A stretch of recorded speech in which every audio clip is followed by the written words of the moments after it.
If your business lives and dies by asset reliability, I'm talking fleets of trucks, Mm, global container inventories, massive shipping vessels, then you know you are up against some serious logistical pressure. Immense pressure. Hmm. Every single asset is under constant stress. And if you're stuck in that old fix it when it breaks mindset, the cost of failure isn't just high, it's often catastrophic. We're talking container ship delays that can burn, what, $50,000 an hour? At least. And that's not even counting truck breakdowns that can just shatter customer trust for good. Right. And that financial pressure, that's really the heart of it. So our mission in this deep dive is to get beyond that fear of failure and really break down the strategic shift that's happening right now. The move away from being purely reactive. Exactly. The shift to leveraging artificial intelligence for truly proactive or predictive maintenance, PDM, as it's called. So for this deep dive, we've gone through the key source material on AI and logistics, and we're going to pull out the core why and the how for you. A crossroads sea and container transport. This is really a shortcut to understanding why PDM isn't just a tech upgrade. It's, a strategic necessity. Let's jump right in. So we've established the costs of waiting for something to break are astronomical. Mm. But why is this big shift happening right now? What's forcing the issue for logistics operators? It's really a perfect storm of factors converging. I mean, it goes beyond just the high repair bills. Right. Logistics operators are getting squeezed by tighter and tighter delivery deadlines. You've got new regulations for environmental compliance, which means your engines have to run perfectly. And of course, the ever-present rising fuel and labor costs. Absolutely. So to even compete, you have to get the absolute maximum utilization from every asset. A truck that's broken down the side of the road isn't just a repair bill. It's this huge, multifaceted drain on your profitability. Yeah. And your reputation. So PDM isn't just a new piece of tech, it's a competitive weapon. It changes your whole operating model. Precisely. The strategic advantage is foresight. It's about anticipating failure instead of just reacting to it. And that lets you optimize everything. It does. You get fewer unplanned stops, which means higher overall reliability. And you can schedule maintenance during planned downtime, like, say, when a truck is already scheduled for refueling, instead of forcing some expensive emergency detour. That makes complete sense. But I have to ask, if it's so critical, why isn't every single company already doing this? Is the tech really there yet? That's a fair question, and the skepticism is warranted, but the technology has matured incredibly fast, thanks mostly to IoT and just better connectivity. Okay, so let's unpack that. What's the technical core of AI predictive maintenance? At its heart, it uses a combination of things: IoT sensors, telematics, machine learning, and massive data analytics to constantly monitor the health of an asset. It's not magic. It's just really, really intelligent data correlation. Walk us through what these systems are actually looking for. What kind of anomalies? Well, they're looking for the things that a human might miss, tiny shifts in operational patterns. Like what? It could be a fractional increase in an engine's vibration frequency that might suggest, say, bearing wear, or maybe an unusual temperature spike in a gearbox that points to a friction failure about to happen, I see. or even subtle signs of corrosion that are detected by optical sensors. For smart containers, it's also about correlating door open and close cycles, humidity, temperature history, all against what's considered normal. So the big philosophical shift is moving from maintenance based on a calendar, fix it every 50,000 miles, to a data-driven approach. Exactly. The system tells you when the repair is needed. Maintenance becomes repair it when the data says we should. Which maximizes the life of every part. It does. And crucially, the systems are getting so sophisticated now that they don't just detect the anomaly, they can often predict when that failure will become critical, which gives you a really precise window for scheduling the repair. Okay, let's apply this across the supply chain. Yeah. Let's start with trucks, road transport. It's the most visible part of logistics, constantly generating all this data. How does AI use that? Road transport is a great place to start, actually, because there's already so much data available from telematics. The AI systems just ingest everything. Everything. Speed, braking force, idling time, engine load. And it correlates all of that with the terrain, the weather conditions. So it's not just looking at oil pressure, it's looking at how a driver used the brakes going through the mountains in Denver versus, driving on a flat highway in Texas. Exactly that. It builds a really deep understanding of that specific asset's operating profile. A classic example is the system flagging deteriorating brake performance. How would it do that? It might notice that the amount of braking pressure needed for a certain deceleration has been slowly, subtly increasing over, say, 3 weeks. A driver would never notice it. And that lets the operator schedule a pad replacement during a quiet weekend. Yes, avoiding a potential accident on the road, or more commonly, preventing a situation where the driver is stranded 800 miles from the nearest mechanic. It just guarantees higher uptime for the whole fleet. Okay, let's move from the road to the sea. Maritime logistics. The scale and complexity here are just exponentially higher, and the downtime costs are staggering. They are. And maritime is challenging because of the sheer size of the assets and, the difficulty of transmitting data when you're in the middle of the ocean. Right. So the AI really focuses on the most critical onboard equipment, the main engines, the propellers, the navigation systems. A failure there isn't just an expense, it can be a serious safety hazard. And I imagine just trying to integrate new sensors into what a 40-year-old engine room infrastructure must be a total nightmare. It's a huge hurdle. That's why a lot of the initial focus is on non-invasive monitoring, things like vibration analysis and thermal imaging, rather than having to rip out and replace entire components. And what's the key benefit here? A big differentiator for maritime PDM is connecting efficiency to compliance. By making sure the engines are running at peak efficiency, the system directly lowers fuel consumption Which lowers the vessel's carbon footprint. and helps operators meet those increasingly strict environmental regulations. But the scheduling benefit is what I find most fascinating. How so? Well, when an AI system predicts a critical issue, say a bearing failure is likely within the next 3 weeks, it gives the operator enough lead time to coordinate everything with their next scheduled port visit So they can order the part, line up the technicians. and do the entire repair during the standard turnaround time at the port. It completely eliminates the need for those incredibly expensive, high-risk diversions to a dry dock facility. Okay, finally, let's touch on containers and terminals.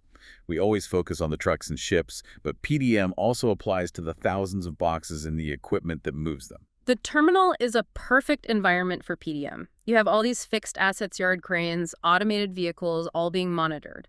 But the container itself is quickly becoming a smart mobile data source. These smart containers, right? I know they monitor things like temperature for food, but you mentioned something earlier, adaptive sensorless monitoring. How can you predict what's inside a box without a bunch of sensors? That's where the data correlation gets really, really sophisticated. It uses machine learning to connect the dots between a basic GPS tracker's movement profile, historical data about the cargo, the container's maintenance history, And external factors, like the route. and the ambient temperature on that route, yeah. Give me an example of how that would work.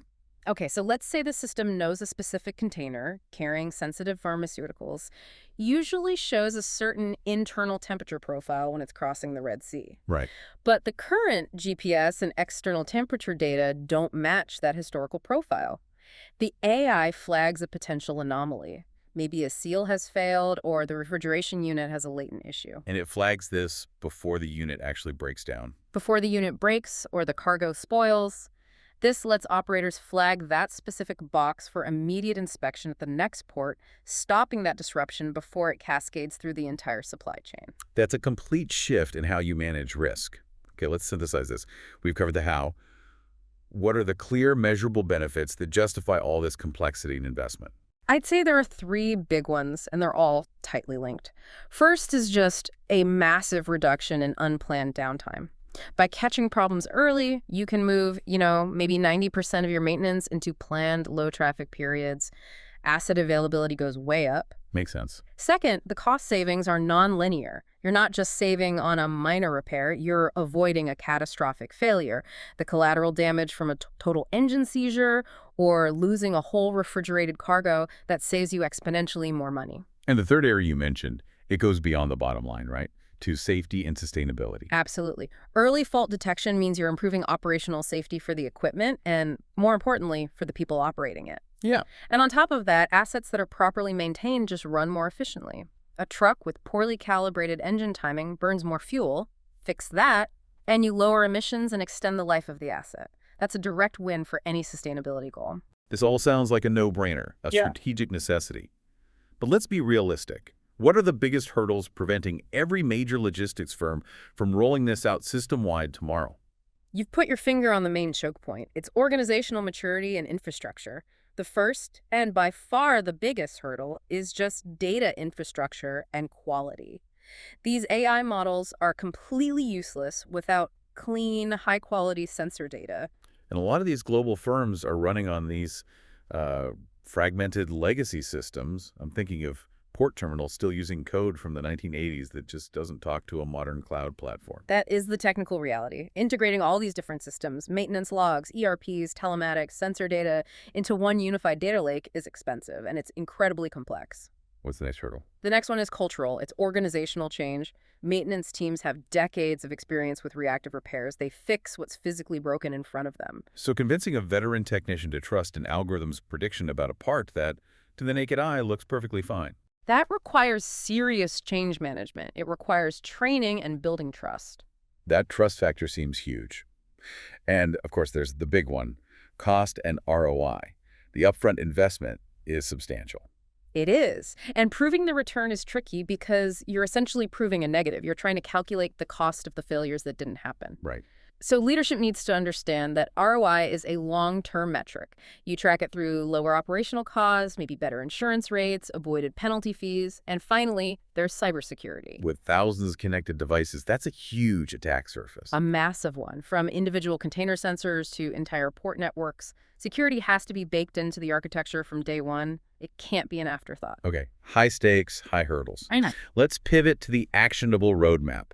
For a company that's ready to commit, what are the most critical first steps for a successful rollout? First, you have to start small but be strategic.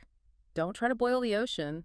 Deploy your sensors and analytics on your highest value assets first. The premium trucks, the most used cranes, the reefer containers where downtime costs are highest. Exactly. Focus on the critical points where $1 of PDM investment saves you $10 in avoided costs. It creates fast wins, and that helps build internal momentum and that trust we were talking about. Okay, step one is focus. What's step two? Step two is to aggressively integrate your data sources. You have to combine everything: telematics, sensor data, maintenance logs, schedules, even external factors like weather and traffic into that unified platform.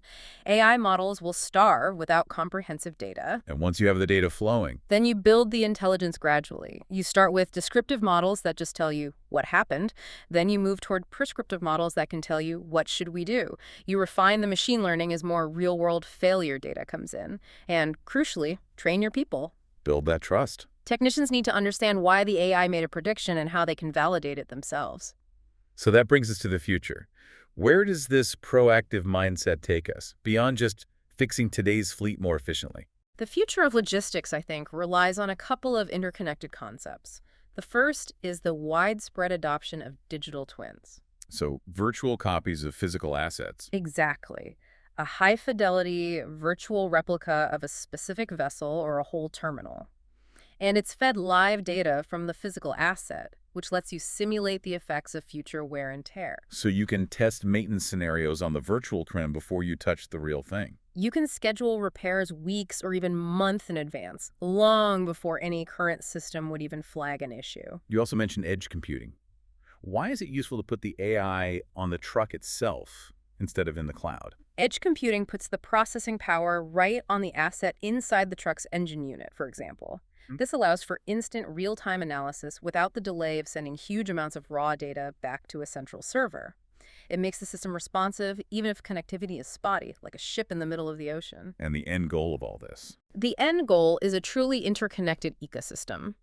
The future isn't just one company using PDM in a silo. It's data from container manufacturers, shipping lines, rail carriers, ports, all feeding into shared AI platforms. So to wrap this up, it sounds like AI-driven PDM is a foundational strategic overhaul. It's not just another tech upgrade. Not at all. It is fast becoming essential for managing the most expensive, critical, and vulnerable assets in the entire global supply chain. Your trucks, your ships, your containers. By using AI to monitor, predict, and schedule maintenance, you build a system that's just fundamentally more resilient. More resilient, more efficient, and ready for the future. It really unlocks new levels of profitability and reliability. So what does this all mean for you? Well, here's a final thought to consider. If these gains from predictive maintenance push the whole industry toward this highly interconnected ecosystem where everyone has to share detailed asset health data on unified platforms, what then becomes the ultimate competitive advantage? Is it still just about the size of your fleet? Or does it shift entirely to who has the most sophisticated data governance, the best AI talent? What new kinds of risks and what new kinds of efficiencies emerge when all that data starts flowing freely across the entire chain? It forces a complete rethinking of what we consider proprietary logistics knowledge.